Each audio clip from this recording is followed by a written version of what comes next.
So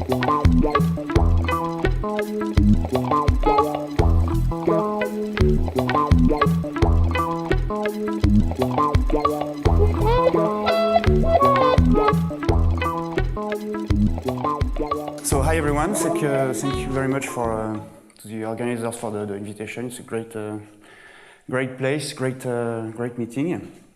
Pleasure to be here. So I'm going to talk today about basically how a set of tools and techniques that all relate to optimal transport can be used to solve problems both in cosmology and in finance. Okay, so I'm going to start by recording a few very basic mathematical objects, ODEs, stochastic SDEs, and the associated PDEs. So I have a map x, t, and x. T is the time, x is the initial position. So think of x in Rn, but for most of the talk, it's going to be in R. So the ODE is the time derivative of x, which is equal to v taken at t and at position x. Okay, so you have a velocity field, and your particles evolve along this velocity field. And the SDE is slightly different. You have a dt component, which is mu, which is also, say, depending on t and x, plus a Brownian part. Okay. So in both cases, you can define the mass distribution at time t. Okay, so if the law or distribution of x at time 0 is rho 0, you define what's the pointer? You define the density at time rho by integrating against the test function and defining it like that. Okay, and if you differentiate that with respect to time, okay, you get the mass conservation PDEs. So in the ODE case, this is known as the continuity equation. So it's dt rho plus divergence of rho v is equal to 0.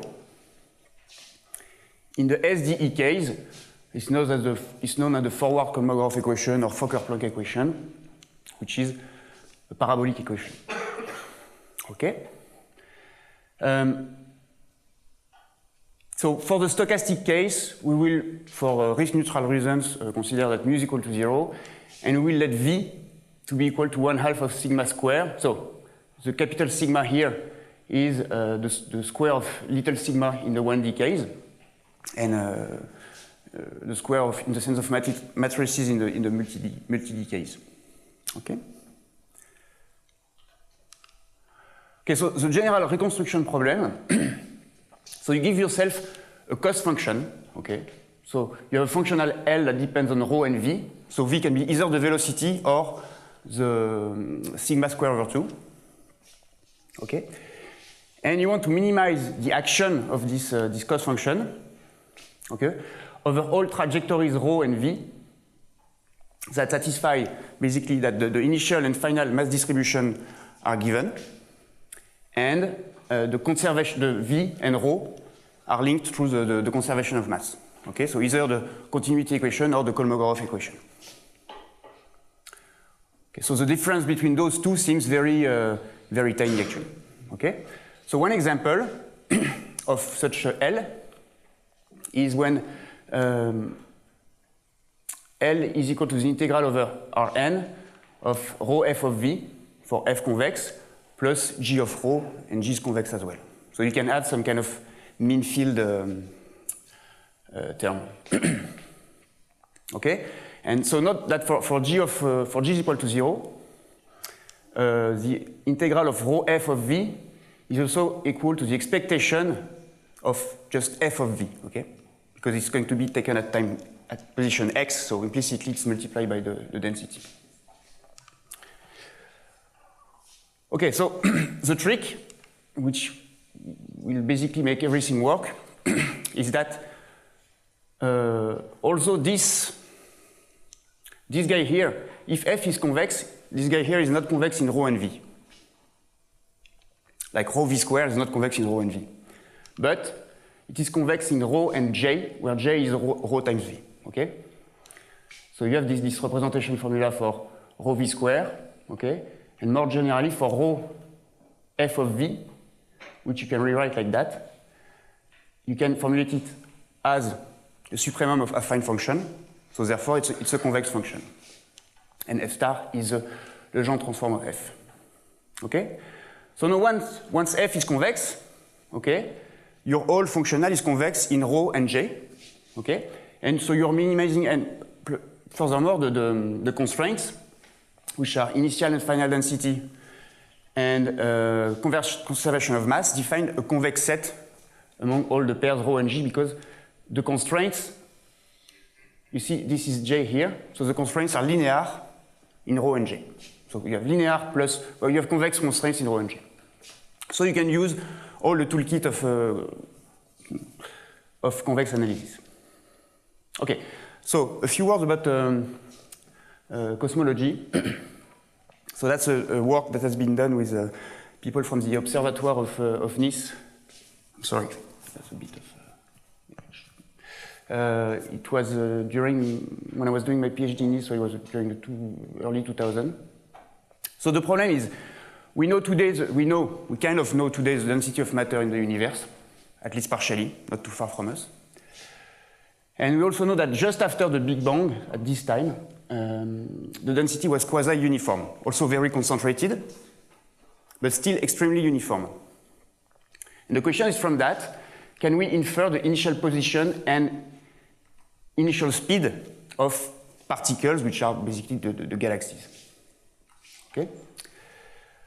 So the answer is that you can answer mathematically to this question using the tools that I have just presented you.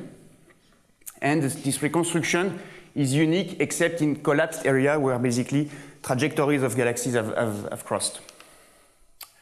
Okay, so what is the system that describes the evolution of matter in the universe? Very simplified system. It's called the Euler-Poisson system.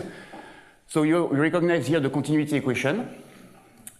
This guy here tells you that the acceleration is equal to minus gradient of p. And p solves the Poisson equation. So you have, this is the gravitational coupling, telling that particles of matter are attracted to each other through gravitation. Okay, so this system is Hamiltonian. Okay, that's the Hamiltonian. And the Lagrangian is this guy. Okay? So you recognize that this thing here is convex in rho and j. And this integral here, so the integral of the gradient of Laplacian minus 1 of rho, is also convex in rho. Okay, so the classical method usual method in classical mechanics is to look for critical points of the action of the Lagrangian. And in that case, since the Lagrangian is convex, it's going to be minimizers. Okay, so the problem now becomes to minimize this guy, okay, under the constraints that the conservation of mass is satisfied, the coupling is satisfied, and initial and final densities.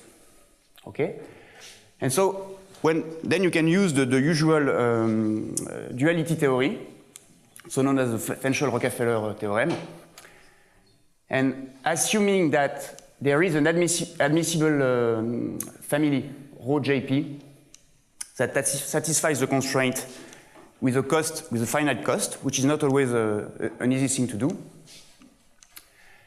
You can formulate a dual problem like that. Okay, so I'll let you have a look at it. Okay, so you maximize, so the variables in the dual problem are a potential phi, which is basically the Lagrange multiplier of this constraint, and Q, which is the Lagrange multiplier of this constraint. And you maximize this thing here among the pairs that satisfy that are super solution of some Hamilton-Jacobi equation. Okay, so under the existence of an admissible pair, there is equality between the infimum of the primal problem and the supremum of the dual problem. The infimum is attained, and this gives you also a uniqueness result, because for all maximizing sequence, sorry, phi epsilon, q epsilon, this goes to 0. So there is only one optimal V. Yes? You're integrating over the torus, and why does it show up? Sorry? TD is supposed to probably be the torus? Yes, so the notations are, since this is a stochastic analysis seminar, the notations are random. Notations are stochastic, so I was in RD before, and now I'm on the torus. So yeah, for this paper, for technical reasons, I was on the torus to avoid dealing with the boundary conditions. Yes, but I suspect the results should hold in RD.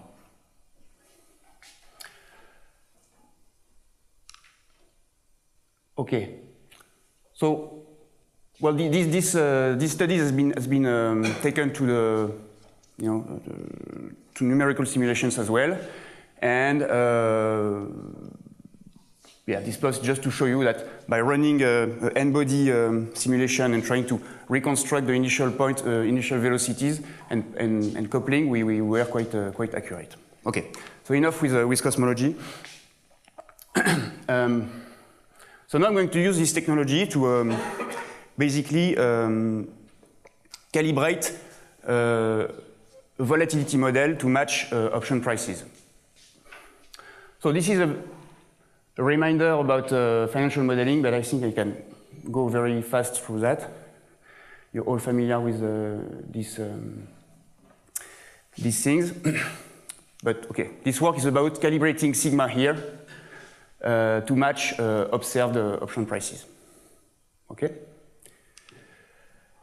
And so calibration, you all know what that means. And I'm going to, in the first step, I'm going to stick to a local volatility model. Okay? So basically, my goal is to find an alternative to Dupier formula. Okay? So Dupier formula, if you assume that you know all option prices, I mean for all strikes, all maturities, then you have an explicit formula, Dupier's formula, that gives you the only local volatility that would lead to those prices. Okay? So what is done in the industry, because you don't observe an infinite number of options, of course. So you reduce first to a finite dimensional description of your vanilla price surface. Then you use this description to extrapolate or interpolate your observed market prices so that you have a complete price surface. And then you just apply Dupier formula. Okay? So observation of market price, interpolation, extrapolation, Dupier formula, which is not entirely satisfactory because it leads quite often to an unstable local vol due to this denominator term in the Dupier formula. But still, it's used extensively by option traders. Okay, so the alternative variational approach is to, well, minimize the cost function. So TI, TI plus 1 are maturities of listed options. Okay? And I will minimize the expectation of a cost function on the volatility. Okay? Over all the possible local volatility process, such that the solution S sigma to this SDE with initial low mu I satisfies as the low mu I plus 1 at TI plus 1. Okay, so I transport mu I onto mu I plus 1 with a diffusion process by minimizing a cost function. So I'm doing exactly the same thing as I was doing for the cosmological problem, except I don't have this mean field interaction part. Okay, so sorry. So V is 1/2 of sigma square, F is convex in V, okay? And the dual problem now becomes maximizing over all the phi that are super solution of this SGP equation, this term, this linear function, okay? So that's really classical convex analysis technique that leads you to this formula. And so F star here, again, is the Legendre transform of F. Okay? So formally, by taking equality here, you will only increase this term. So you could assume that you have you just supremizing over all solution of the HGB equation. Okay. Also, what's very important is that assume that you find the optimal phi. The optimal sigma square will be the derivative of phi of f star taken at the xx phi. Okay, so you have the optimal volatility is given explicitly to you by the optimal phi. In the same way as in the mechanical, the cosmological problem, the velocity was given by the gradient of phi. Okay, here is given by the second derivative of phi after applying f star. So the paper by Benamou and Brenier was actually expressing this duality and also solving it numerically with an augmented Lagrangian algorithm. Okay. So I'm going to rush through that because I'm a bit short. But basically, what they are doing is to basically define the same functional as in the dual problem. Okay. With this quadratic penalization term, that's where the augmented name comes from. And then there is this alternating direction method of multiplier method, which is used to find basically the saddle point of the Lagrangian. And well, that's basically a quite straightforward recipe. So we have implemented that. Okay. So you give yourself two measures. So you need some condition to find so that there exists a martingale that transports one measure into the other. So they need to be order with respect to the convex order. But so you take two Gaussian distribution, and you try to interpolate between them. And in that case, for any reasonable convex f, the solution is going to be the constant diffusion, a diffusion with constant coefficient. Excuse me. And well, it turns out that in that case it works. So you see the density basically interpolating between the two, and that's the diffusion coefficient. So it's quite constant here, which is the good news. On the tails, it looks a bit weird because you're dividing to identify the diffusion coefficient. You divide by the density, which is extremely small on the tails, so it's quite unstable. Okay. So in the 3 minutes remaining, I'm going to talk about robust hedging and robust volatility calibration, where basically you take into account the fact that, you acknowledge the fact that you don't know all the full density at time ti and ti plus 1. You just know a few sparsely positioned option prices. Okay. So the first tools for that come from a robust hedging problem, where basically you want to maximize the expectation of a payoff, okay, but you don't know the diffusion, the volatility sigma, okay, and you penalize how far sigma is going, okay. So that's some kind of robust hedging problem, and one version of that I think you know quite well is when f is 0, when the volatility is in a given interval, and plus infinity otherwise. So that's the vol min, vol max robust hedging. And that's another possible penalty function where basically you have a given volatility profile, which you think is reasonable, and you want to penalize how far you depart from that volatility profile. Okay? So, starting from that, you transport those techniques to volatility calibration. And so you want to take the infimum of the cost function. So that depends, again, on this target volatility profile. It doesn't have to, but subject to phi I of S sigma, so that's the expectation of phi I of S sigma at time. So the phi I don't have all the same maturity. And this is given. So, R10. Really? Okay, so if you redo this dual formulation of the problem, the constraint here, okay, so there has been a minus sign that's been introduced here, so I'm going to take the supremum over sigma of minus the cost function, okay? And the constraint here, I will take the infimum over lambda, so lambda is a vector, okay, which has the same size as the number of constraints. And that is the Lagrange multiplier of the constraint. And that is the cost function, okay? And so you see that, now if I invert, okay, so that's the same equation rewritten.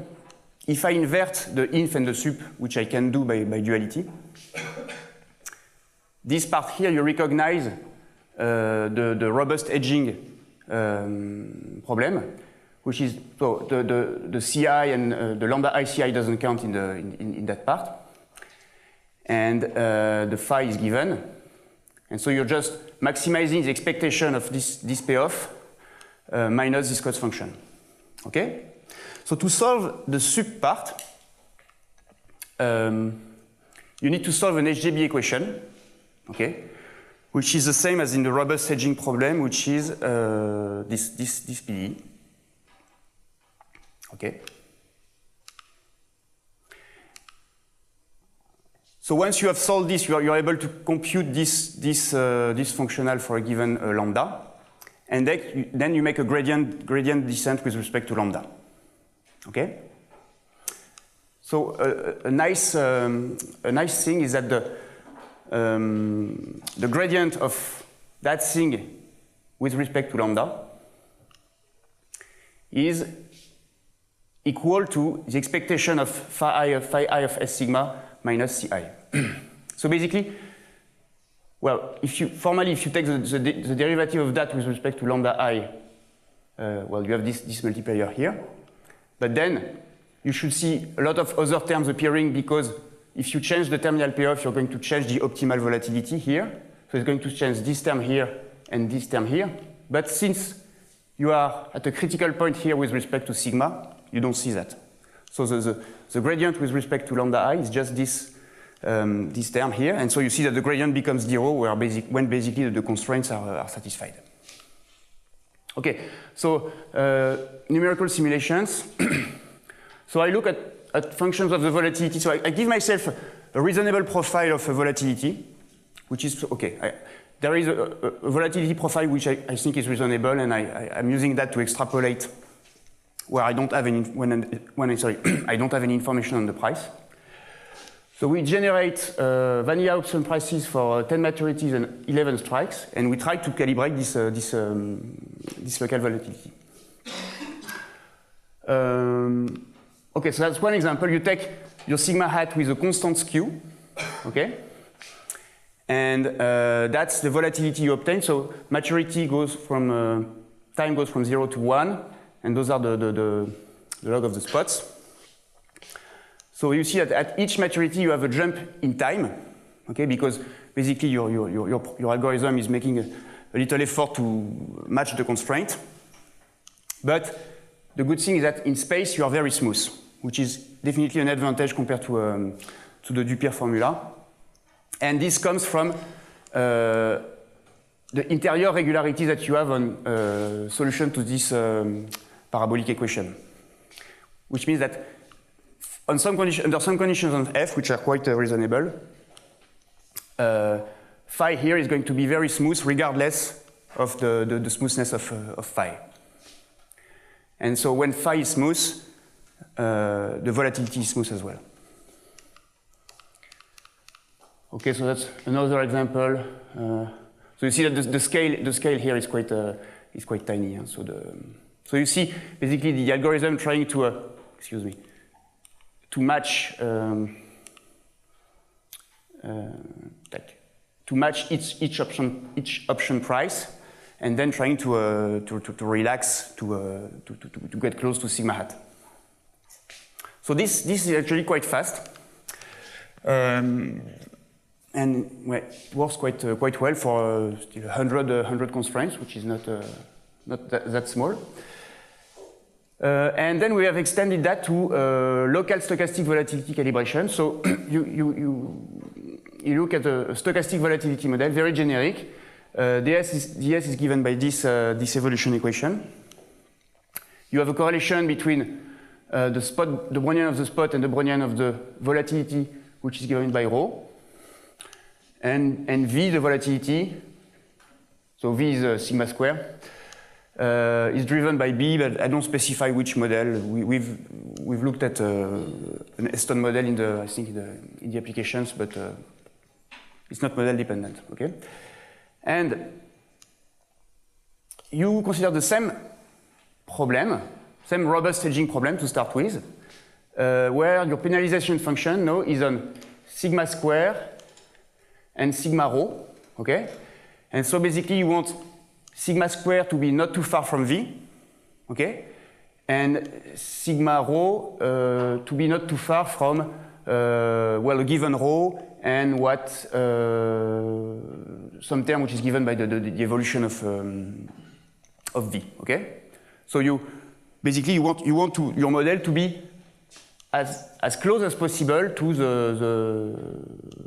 you want your diffusion to be as close as possible to this model.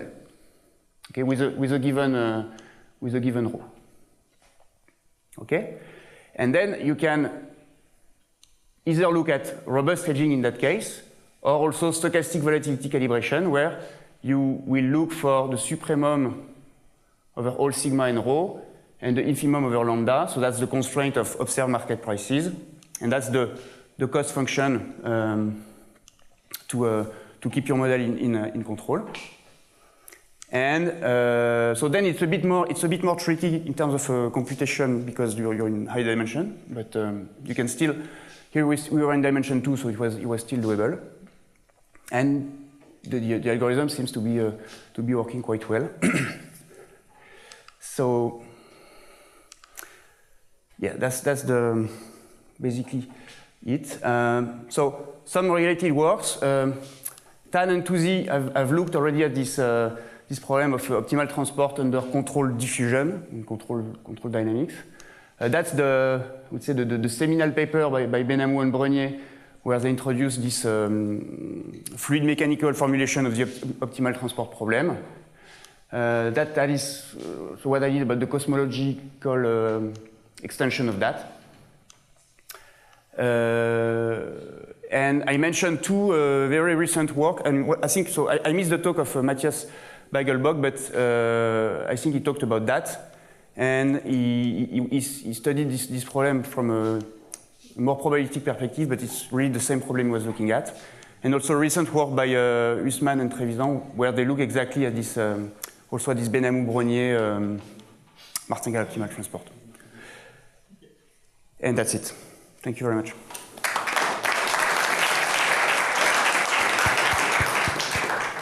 Yeah, thank you very much. Again, we have time for questions, comments.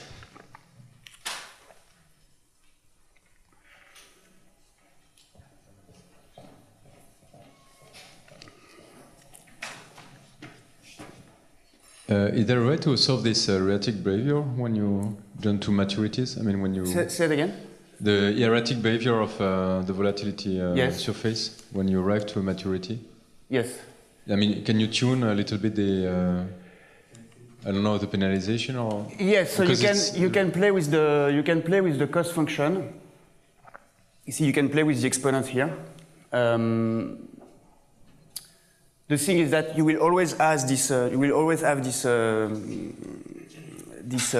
kind of behavior because you, on one hand, you are trying to stay close to a given profile, and you just paying a little effort to exactly match the constraint. The thing is that in that case, you're not trying to get as close as possible to the constraint. You're exactly matching the constraint. So that imposes this kind of bumpy profiles. And if you relax the constraint by considering kind of beta spread on the option, I mean, allowing the option price to move a little bit around the... Yes, we didn't try that, but maybe that's... Maybe that's a good idea. I mean, the thing is that it's a very nice feature for trading books to be exactly at the market price for derivatives. You know. So, but yes, that's something that could be tried maybe to relax a bit the constraint, to have a smoother. But still, I mean, it's bumpy, but it's no, sorry. But it's still smooth. You know, it's still smooth at least in space, which is an important feature. Other questions? So I had two questions. One is, so I might have missed this. Were there any conditions on these f functions? Do they need to be convex in some sense, or? So convex is better, but it's not really necessary. I mean, yeah, okay, yeah, f has to be convex, of course. For the whole duality, you know, I go back to the beginning of the talk. For the minimization problem to be convex, This needs. you need f to be convex. Okay. And does this work in higher dimensions, or is this only for It works in higher dimensions. So basically, my last slides were in higher dimension. When I was looking at local stochastic volatility, okay, here. So basically, you see that my f is pointing towards the coefficient of the 2D correlation matrix. So it depends on the x term, the s term, and the cross term. Not on the, but it could depend also on the. So yeah, it can be multidimensional. But you have a multi-dimensional distributional constraint, or just a? No, the constraints here are only option prices. Okay, but so I mean. So it's a one-dimensional. It's a constraint on the marginal. Okay, but a higher dimensional. So the Huysman-Trevisan paper, I think they do some of this in higher dimensions. So you can formulate the martingale transport problem in higher dimensions. Yeah. So I think what they did in the paper was they assume that they have the complete knowledge of the distribution. Mm-hmm. Yeah. So which we don't do here. We have just a sparse knowledge of the distribution. And basically, I mean, you don't observe the distribution of the volatility at a given time. You don't have market prices on Sure. Yeah. the instances. So the realistic example is to have just to observe just some you have just some information on the distribution of the spot at a given time. Okay. For application to finance at least. Yeah. I was thinking more about the mathematical. But yeah, I don't see where this would fail. You know, if you want to extend that to a completely multidimensional setup. So in both here and I think in the local vol, you had some sort of profile to which you want to stay as close as possible, yes. Which you didn't show. Is the solution really? How does it depend on your choice of profile? Have you tried different profiles? I mean, in the original Benamou-Bernier, you want to stay close to a constant velocity particle, but it doesn't matter what constant you put. The solution is always the same. If you put a constant, it's independent of the constant. Okay, but if you choose another profile, then it does it depend heavily on the profile, or there are two answers to the question. If you know the whole distribution, okay, and the cost is the quadratic cost, and you look at the cost is basically v minus v bar square or sigma minus sigma bar square, then you are independent of sigma bar. Okay, because basically the expectation of sigma square is fixed by the final density. Now, if you don't know the full distribution of the spot, you just have a few market prices, then you're dependent on sigma bar. Okay, and in any case, if sigma depends on is not constant, you depend on sigma bar, and you see here. So those two examples are just for two different profiles. Okay, same market prices, but different sigma hat. So yes, it does have an influence. See, like that's where I put a constant volatility profile. Further questions? I was wondering if you have variance swaps, can you include them as well? It's a log contract, so the variance swap is a log contract, so I can take phi n plus 1 to be the log. And yes, that works, yeah. All right, so if there are no further questions, then we have a coffee break next, but not before thanking Grégoire. Thank you very much.